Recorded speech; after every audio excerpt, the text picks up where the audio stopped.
What is good, everyone? Thank you so much for joining us once again on another episode of the Coffee Roaster Warm Sessions podcast.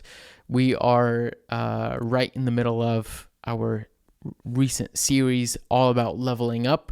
If you're just tuning in for the first time out of the entire series, I'd highly recommend you go back and listen to our introduction to the Level Up series, which kind of gives a framework in general, leveling up, advice, recommendations. And then we jump into leveling up as a barista and leveling up as a roaster. Today is going to be all things leveling up in kind of predominantly maybe like leadership, management, ownership, all that good jazz. So if you have not listened to the series, go back, start over. It's a good one from the things that we've heard from people either sending us a message on Instagram, commenting on the videos, emailing. It's actually surprisingly more positive feedback than I was actually expecting. So to everybody who did reach out and just give a few good words of encouragement, thank you so much. It just gives us a pulse on what people are looking for and what people want, which is probably Curiosity, which is one of the things we'll talk about that's important in management. So, but before we get into that, let's pour some batchy, and we can get started on this episode.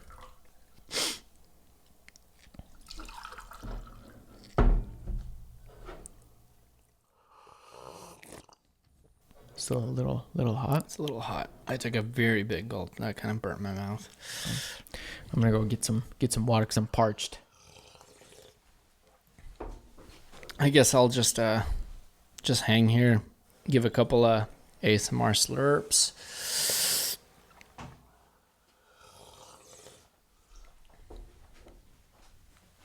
I don't know if I messed up the brewing on this, but it kind of tastes watery. Might have added too much water.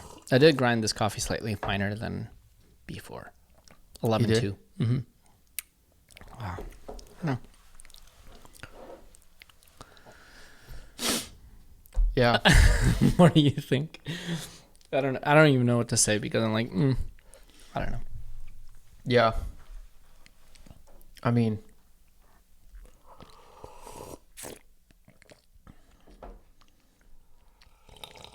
it's got a few little, interesting things going on. Taste some lime. Some limeade. Yeah. I think I'm wanting a little more out of the coffee. Yeah. But it's just not there. It's not there. Mm-hmm. I agree. Come on, give me something. Yeah. But it's not to say that it's like, it's not hay-like. It's not. No. Yeah. Papery, cardboardy. It's not musty, baggy. It's not. Yeah, it's not. It's nothing bad. Yeah. I can see why actually people would enjoy a cup like this. Yeah. Again, there aren't any negative things that I have to say, but I do want a little more complexity, nuance, punch. Yeah, punch. Mm-hmm. Yeah. I'll take it. I agree. Yeah, I agree. Same. That's exactly how I feel about it, for sure. Actually, as it cools, I think there's a little more coming out of it that's kind of interesting. It's starting to round out. You're getting a little bit of hints of fruit here and there, but yeah. I want something more. Yeah. So, not mad, but I'm not like stoked. Yeah. It's fine. Same. Cool. So, groovy. Well, that was anticlimactic. Fair enough. But yeah. So I don't know. Leveling up in management, in as a business owner. I will say, I will preface this as saying, like, Sergi and I do not know everything in the world. But Sergi has had substantially more management experience than I have. I have a little bit of business owner experience. I've done other, leadership stuff outside of business stuff, which I think kind of falls into similar veins of like, hey, you're leading people, you're yep. communicating, trying to get across to people. There's a goal that you're trying to get to with people. And that could, even whether this, oh boy, like if you're like, if you've been like team captain of a soccer team for like 4, 5, 6 years or whatever. This is just an example, not me. But if you haven't, that's still like some of this stuff still matters. Right. You're still building leadership skills. You're still figuring out how to deal with people. And I think in general, running a business and being in management is all about people. Yeah. And so, any thoughts? No, totally. And part of that is understanding that as a good manager and owner, you're there to serve and equip the people or your team, and I would say that's the overall concept of what you do as a manager. You're not only just running things in operations and all that, you're actually building people around you to be able to execute this together. And that's one of the major, I think, challenges in management and ownership is when there's that disconnect that happens, when all of a sudden these people work for you instead of with you. And when that happens, then I think a lot of issues start to happen, and that's where you can't actually, quote unquote, level up, because you need the whole team to go with you to the other level. And if you're not going to the other level, you're not going to take your team there. But if there's a disconnect between your team and the team is not going to the other level because they don't know where you're at, it's also not going to happen. So it's kind of vice versa. That's why I like the concept that Gary Vee always talked about, is the fact that you have to take responsibility, right? From day one. Like, you can't point a finger at an employee and say, oh, it's their fault, things aren't going right. When you brought that person onto the team, you know what I mean? You are responsible for that person being on the team. So whether that person does a good or a bad job, that's also part of what you do as a manager and as an owner. So you should take that and gain that responsibility. So I think that should be the whole crux of when it comes to leadership, when it comes to taking ownership and management of an operation, is you have to realize that, hey, you can't blame anyone. And if you want to level up, then you have to realize that those are the people that are going to level up with you. And if they're not going to level up with you, then you're not going to level up as a manager and owner. Yes. Does that make sense? Yes, indeed. Totally. Being accountable to yourself and accountable over the business as well. Because at the end of the day, if the business isn't moving forward, it's because you're not doing something. That you should be doing. That, like, at the end of the day, that's it. And I know we've mentioned this on the podcast before, but if you suck as a manager and an owner of a business, then you suck. Like, no, like, it's like if it's not working, if it's not growing, then you just suck. And that's just the reality of it. And that's the most difficult, I think, one of the more difficult things about running a business, especially in like coffee models as well, but just in general, is that, like, at the end of the day, no one's going to do the thing that needs to happen to grow if you don't take accountability over what's happening in your team, what's happening in your business. And and that also means that anyways. But I think within that perspective, what I take back from that is, because you are responsible, that means you have the power to make the change. 100%. That means the solution really is in your hands. That's a really good thing. Is if your business is struggling and you're putting in the effort, like, you have the power to make a change within the contract of your business. You, as a manager and owner, have the power to level up. Like, it's in your hands. That's a good thing, And it's sometimes easy, and it feels easy to be like, oh man, I'm like, my business isn't leveling up, or maybe my team isn't leveling up. It's this person thing or whatever. It's that's the fault there. But that also sounds very helpless, right? That sounds like there is no solution to it. But if you say, oh, like, I see that and I actually have the power to make a change, you do.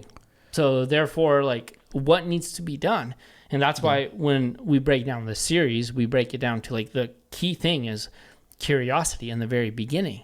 Mm-hmm. So if you're already noticing that, that means there's a peak in your curiosity that, hey, the business or I can do better as a manager. Yeah. That's the initial start. Yeah. And I just want to preface, like, I know running a business is hard. I get it. And I hope I didn't hurt anybody's feelings by saying you just suck. Yeah. But that's the point, is the fact that, nobody's going to do it, but also that means that you are the person that can swing it the other way. Yeah. And it could just be you just changing that one thing, or, maybe firing that one person, or hiring that one person, or, making this change in your hours, in your marketing, whatever it is. It just means that like it's in your hands, which means you can actually change things for the better if you like. Yeah. And approaching all of that through the context of humility, right? Not thinking about yourself too low or not thinking about yourself too high, but thinking about yourself accurately and understanding where you're at. So therefore, when you approach problems, you're like, oh, yeah, like I can fix that. Yeah. Or you approach a problem, you're like, actually, this is well above my pay grade as a manager. Mm-hmm. Like, how do I get help? Or as an owner, be like, hey, this is not my forte. Mm-hmm. You know what I mean? Like, I'm not a marketing manager. Like, I need to hire one. Like, stuff like that. So approaching that with humility and knowing what you're capable, where your skill is at, but also then seeing like, hey, you have the power to make those changes is key. So within all of that, like we just talked about, hiring or firing people or creating a team. The question is, if you probably already have a team. So how well do you know that team? Mm-hmm. Because that's that group of people, those people are actually going to take you to the next level. Mm-hmm. And the easy one is, and the biggest mistake and the easy one is, how much time do you spend in the trenches? Like if you're managing a cafe, like myself, like how much time do I spend behind bar? Right? Obviously, as a manager, I can't spend all of my time behind bar. Like someone's got to go to the restaurant store to pick up stuff. Someone's going to put in the orders. Someone's got to manage inventory. Someone's got to make sure all the deposits are made. Someone's got to do that. That's what you mean by being in the trenches? No, that's not what I mean by being. Define it, just in case. I just want to make sure people get it, because I get what that means. Yeah. But being in the trenches is working alongside your employees. Okay. So doing what your employees do, not just focusing on the things that are your responsibility, but allowing yourself time to work alongside your employees, which for me right now, that looks like, hey, being a host, being behind bar. Like there's some weeks that I spend a lot of time behind bar and a lot of time as host. And there's other weeks that I don't. Like for us at Mirror, that looks like, okay, because of the two of us, like sometimes I'm behind the machine roasting coffee. Sometimes you are, you know what I mean? There's this fluidity where, and it looks much different for you and I at Mirror than it looks like for me at Narrative, right? The two different contexts. So being in trenches is going to look different, but the concept is like, hey, you are working alongside your team. So therefore you can experience what's going on. Like a classic, I've always heard this and I've experienced this so many times, is when, like a small little leak happens on bar, and you don't have to deal with that leak day to day. You just just clean it up, put a towel there, but you don't have to deal with that soppy towel day to day on bar. Then you will never actually prioritize fixing it. And there's something about it that when you actually experience the day to day progress of a employee or your team, then you're like, oh, okay, I need to make some changes. I need to fix that. But you won't be able to level up if you don't experience those things. And I think part of that curiosity is actually stepping in and being like, hey, what's going on here? Let me look around. Let me experience what the team is experiencing day to day. How does being in the trenches, you might have touched upon this, but how does that help you be curious? What are some of the benefits of doing that? Yeah. Well, you can't actually ask questions if you don't know what's going on. So the beginning of curiosity is actually saying, okay, what's happening here? And I think there's layers of curiosity to that. For you to actually take a shift behind bar as a manager should come out of a place of like, okay, what's good. Like, it already should be rooted in curiosity. And then after you are regularly working with your team, then that creates other questions of like, oh, okay, well, you know, my goal is to see the revenue of this cafe grow, but we have an issue in bar flow. And I never knew that there was an issue with bar flow because I never worked behind bar. But now that I've worked behind bar, now I have questions and ideas on how to resolve that issue so that I can get more revenue because I will make bar flow better. So spending a few days or regularly having a consistent schedule behind bar is going to help you solve other challenges and other problems that are probably your responsibility to solve, right? It's not exclusively, for example, it's not exclusively a barista's job to solve issues around revenue, right? Or issues around making sure your cafe is bringing in and serving more people. Right. It's not exclusively the baristas, but the barista plays a role in that, right? Right. So in order for you to add more value and get more training and help baristas execute, you have to experience where that point of tension is. And that's why I'm comparing things like bar flow, right? Even because a lot of cafe owners, they're not building out cafes, right? They're basically, they either hire someone or they don't. A lot of the times, and I'm not saying this is always, but a lot of the times, even cafe owners are not technically coffee professionals when they open a cafe. So they might have made some errors, but they won't know what those errors are unless they experience that themselves. Or like the other thing is have one-on-ones with your team. Having a one-on-one with your team is simply you being curious about what's happening. What is your barista experiencing day to day? And because a one-on-one is way different than just working alongside your barista, you're creating time and space for the barista to be more honest. So if there's as a manager, you're trying to resolve some issues, but you don't realize that the crux of that issue is because there's a employee that is just not executing on the checklist, and the rest of the team has to carry the weight of that. But no one's willing to share that because they're really, they don't want to be a tattletale, this and this and that. And you're not intriguing in a space that allows those people to open up, then you're never going to be able to level up. I'm part of like a few like Facebook forums, groups of like business owners. It's very interesting. Like even just these things, how much they would just help them. Like, yeah, either like cafe owners that like rarely ever walk into their like coffee shops that they own, and I'm like, I don't know, like, yeah, I mean, of course, not everything's gonna be running exactly the way you want it to. If you're like, if you just set it and go and you're doing other stuff, and you haven't put like really stellar management to really run it really well exactly the way you do it, which does take work to find those people. So I'm not saying you can't just walk away, but then you have to just make sure that it's set in stone. But like stuff like that I hear on there sometimes, I'm like, well, yeah, I guess if you don't know what's going on within your four walls, then it probably won't work the way you want it to.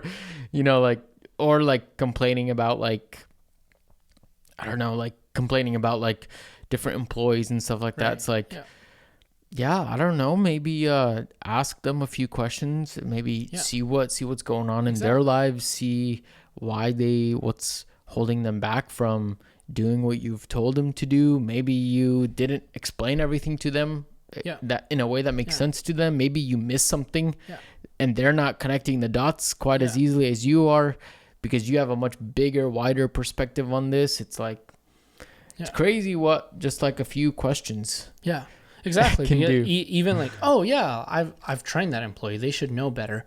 But the reality is, if you've never checked in whether they understood your training, right. Why does that even matter? You know what I mean? You're like, oh yeah, I gave him the checklist. I told him how to do this. I told him everything. But you never checked in and said, hey, does this checklist make sense to you? Yeah. Like I regularly redo the SOPs and checklists just for the sake of like, are they understandable? Not adding or taking away more things. I'm just reorganizing them to make sure like, hey, is this checklist helpful for you?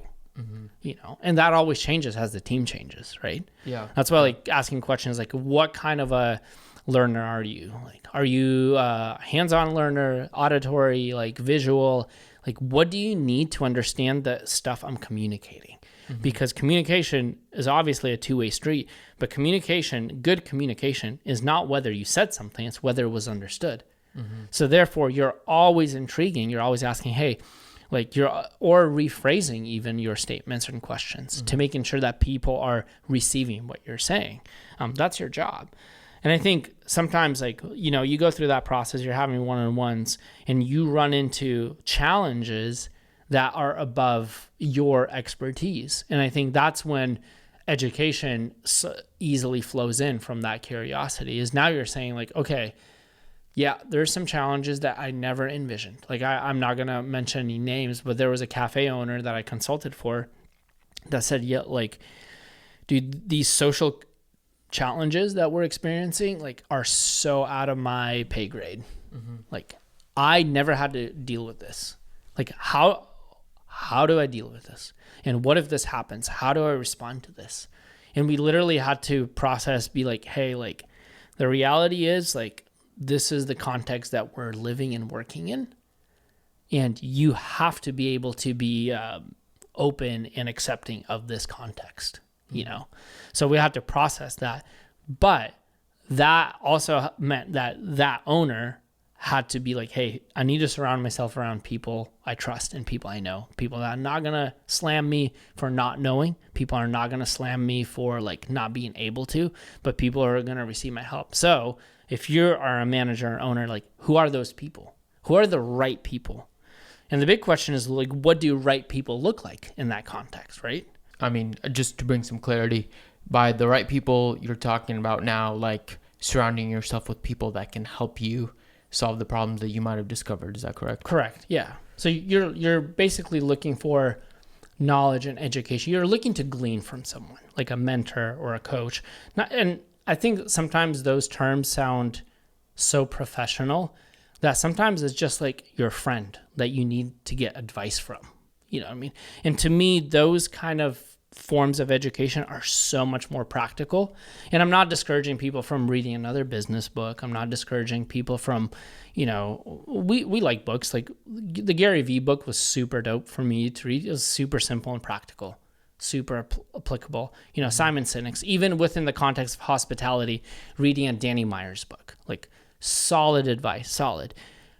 But even, like, books have book clubs. Why do books have book clubs within the education part of things?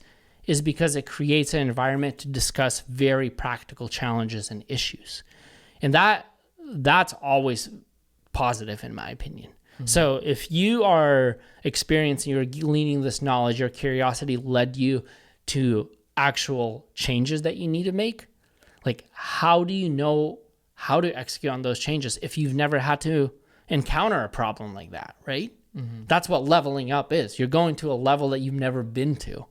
So how do you do that? Well, you have to create a group of right people. And the reason one of these things, like, came up is you and I have always talked about that. But I was talking to one of my regulars and someone that comes into a cafe, and he works in emerging tech, and he's an entrepreneur, has been doing this for a while. And I literally asked him, like, dude, how do you level up as an owner? I'm like going to be doing this podcast. Like, what do you think? And he's like, dude, primarily surround yourself with the right people. Because the right people are going to be able to not only help you go in the direction that you want to head, but they're going to be a very active, like chamber that you can bounce ideas off of and be very, very practical about that. And right people is another thing. It's like, that's a hard one to define, right? Like, what do right, for every single business person and within their context, what the right person looks like is going to be different. But I think for me, it's like, one, like, I remember working under Max. Like, that was right people for me. Why? Because Max and I had a very similar version. We still do. We still chat. Max and I were able to, like, one, understand where we want to head within coffee, within that coffee context that we're working in. And we were able to bring up ideas. So that for me was the right person. It was a trustworthy person, a person that I knew that was, hey, this person has my back and this person is in my corner. So therefore, even if I make mistakes or even if I sound quote unquote stupid, this person is going to actually be able to give me feedback that is going to make me better. There's that trust established. Yeah, for sure. Having the right people is very, very, I think, very important. Going back to like what you said about like book clubs and stuff like that, and being around people with conversation, but also like you solving a problem that you probably have never solved before, and it's a new challenge and new difficulty, new boss you have to be able to defeat.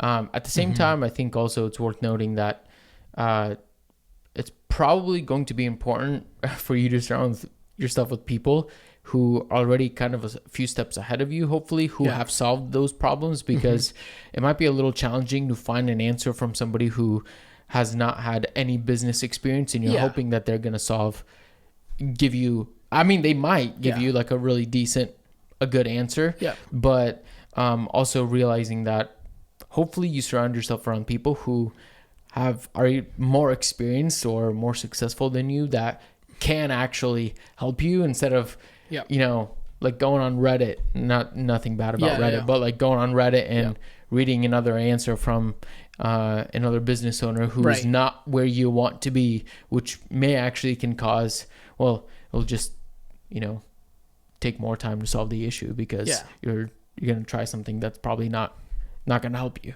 you know? Totally. No, I think that's 100% important, because what you're trying to do is you're trying to glean information from someone, right? You're not creating a pity party for yourself. You're not just, this isn't, when we're talking about surrounding yourself around the right people, it's not like you're going to like 10 different therapists. You know what I mean? You're actually going to someone who has a solution. And in order to go to someone who has a solution, then you have to understand that that person has done it before or has insight that can help you solve this problem. Right? So, but there's also that caveat of like, okay, like that person has to know how to solve this problem in this context. So sometimes if a person solved a similar problem 20 years ago, it's a different context. That advice it might have helpful concepts in it, but it might not be as easily applicable in a culture that is like in a different space, right? You're not going to talk to someone about AI or someone about ChatGPT when the last piece of tech they used was a corded phone. Right? Yeah. So you have to bring that context. Like they may have solved the solution by cold call marketing, but you're looking for a solution that is utilizing emerging tech. Like, come on, like you have to find someone who understands that in order to find a solution, right? Yeah, for sure. And that could, that could make a really big impact for the negative or for the positive. Yeah. Like, yeah. For sure. But all of this talk is always going to lead you to the next level. Like, okay, so you're leveling up, and now what does that look like? Well, it's going to reveal itself by experimenting. So practically speaking, it's like, okay, you found out you had one-on-ones, you realized that the major issue of bringing in more revenue is the line gets too long and your baristas aren't able to execute because you have awful bar flow. You don't know how to fix bar flow, so you surround yourself by other cafe owners who are like, hey, your major issue is the grinders are not in the right place. So you're like, okay, I'm going to fix that. And the way you fix that is you're going to say like, okay, how do I place my grinders in the right place without having to rebuild the whole bar? So you have to experiment. And experimentation has to be very practical. You can set goals like, hey, if I change this bar flow, it's probably going to result in, and I'm being very hypothetical here, but trying to be practical, is going to result in, lines decreasing, more people through the door, higher revenue. But practically speaking, I probably have to redo the counters to put the grinders there, right? I can't expect that if I don't do this. So you're making very practical steps. So the practical step you need to focus on is how do I set these grinders and make sure there's power that they're connected. So you're making very practical execution steps in order to achieve those bigger goals. So that's key. So all of that lines up to that.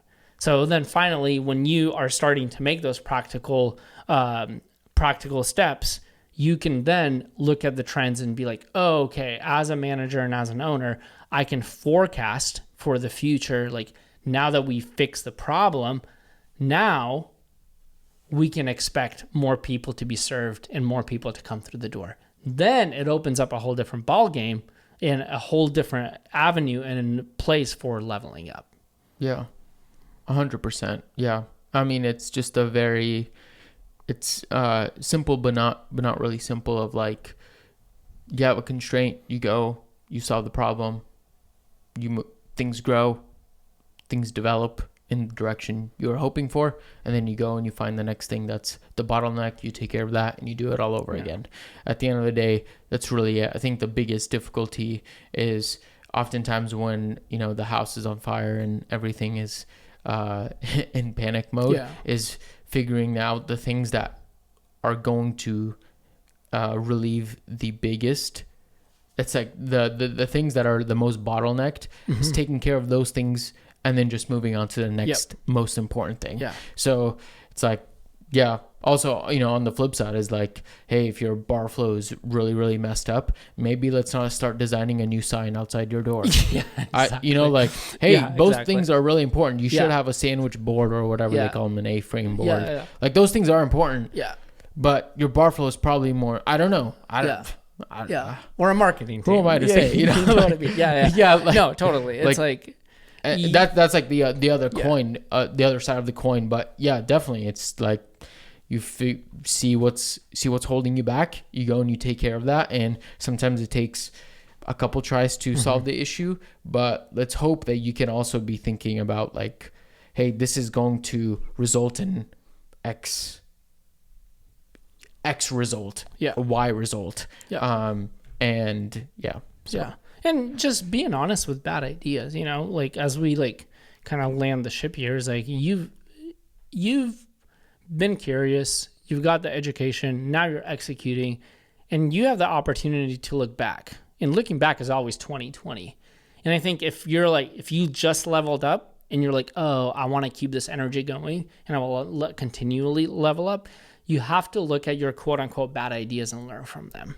If you don't learn from those bad ideas, you are most likely going to repeat them. Maybe not in the same fashion. You might not put the grinders there again, but you're going to make another uneducated decision and you're going to make a similar mistake, just it doesn't look like grinders anymore. But understanding like, oh, okay, my mistake wasn't simply putting the grinders in there. When someone told me that, hey, I should have got a consultant, and I said, whatever, I've been to enough cafes, I can do it. That was the mistake. The mistake wasn't necessarily putting the grinders. That's a result of another mistake. But what I'm saying is like just being honest with those mistakes and embracing those as like, oh, shoot, like I learned this about that. Next time I'm going to execute this way. So next time you're actually bringing the floor up. So then when you do level up, you level up even higher next time. Yeah. And realizing also that if you've made a wrong decision, and let's hope that you were doing it to the best of your ability, then it's not the end of the world. Right. Even if that was a bad decision. The thing there is that you tried to do your best, which means you were just doing what you thought would be the result, right, or the solution to the issue that you were, dealing with.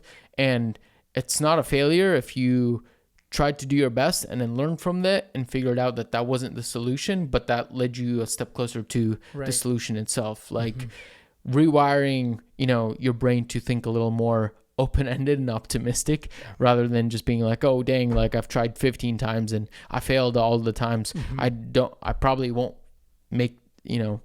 solve this solution. But also realizing that, hey, if that's what it took in the past, then the next solutions that you need for the next problems, you're probably going to just go down a similar path or a journey. I heard this thing a few months ago on like a podcast where it's like, and I started hearing it in many places, but it's like you have to kind of pay the stupid tax or the dumb tax, which just means like it's a tax you have to pay because you just don't know, or you're not skilled enough, or you're not good enough. And sometimes that means like making bad decisions or having bad ideas. Yeah. And that's totally okay. Like Yeah. you just have to pay the tax, but you grow out of it. Yeah. Things Yeah, get totally. better. Yeah. Like, Yeah, that's fine. yeah. Yeah. Solid. Is that a wrap? That's a wrap, dude. I think right. that's all. That's a lot of value there. Oh God. Oh God. Oh God. Okay. Yeah. Well, wonderful. Yeah, ladies and gentlemen, boys and girls, thank you so much for listening to another episode of the Coffee Roaster Warm Sessions podcast. Hopefully there was enough. I think there was plenty of practical tips, like if you're a manager, that you could execute literally on this week. That was the point of this series. And I think just now thinking back to a lot of the things that you mentioned, I'm like, yeah, you could probably start doing something this week. Yeah, that will make a difference if you actually just do it. So the execution part here is probably key here. Yeah, totally. You can be curious, you can learn a lot, but hopefully you're executing and Yeah. experimenting. So anyways, thank you so much for listening to yet another episode of the Coffee Roaster Warm Sessions podcast. As we always say, remember, reflect what's good.